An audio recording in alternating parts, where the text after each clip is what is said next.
नागपूर जिल्ह्यातील काटोल नरखेड तालुक्यातील शेतकऱ्यांच्या शेतात अतिवृष्टीने झालेल्या नुकसानाची पाहणी राष्ट्रवादी काँग्रेसचे अध्यक्ष शरद पवार यांनी केली। यावेळी संतप्त शेतकऱ्यांनी शरद पवार यांना खडा सवाल केला। मुख्यमंत्र्यांच्या राजकारणातून आता तुम्हाला वेळ मिळाला का, अशी पृच्छा शेतकऱ्यांनी केली। अतिवृष्टीने सोयाबीन, कापूस, धान, संत्रा, मोसंबीचं मोठ्या प्रमाणावर नुकसान झालंय। प्रशासनाने पंचनामे केले ते योग्य रीतीने होत नसल्याच्या तक्रारी समोर येत आहेत। कपाशीची बोंडे अतिवृष्टीने गळून पडली आहेत। सोयाबीन सोंगताच आलं नाही ते काळं पडलं आहे। झाडावरील संत्री बुरशीजन्य रोगामुळे गळत असून कवडीमोल भावाने विकली जात आहेत। या पार्श्वभूमीवर शरद पवारांनी पाहणी केली, भेटी घेतल्या।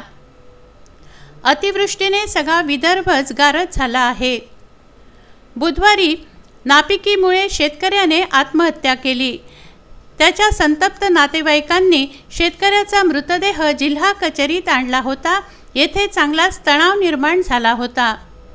तेव्हा शरद पवारांनी या आत्महत्येची दखल का घेतली नाही, असाही प्रश्न विचारला जातो आहे। गेल्या कित्येक वर्षांपासून विदर्भात शेतकऱ्यांच्या सर्वाधिक आत्महत्या होत आहेत। तेव्हा अन्य कोठेही भेट न देता शरद पवारांनी नेमके काळजीवाहू मुख्यमंत्री देवेंद्र फडणवीस यांच्याच क्षेत्रातील गाव निवडले, याबाबत उलटसुलट चर्चा सुरू आहेत। लोकांच्या भुवया उंचावल्या आहेत।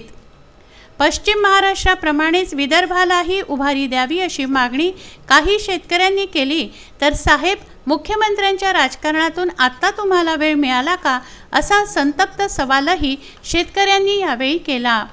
Vidarbha news bureau, Amravati.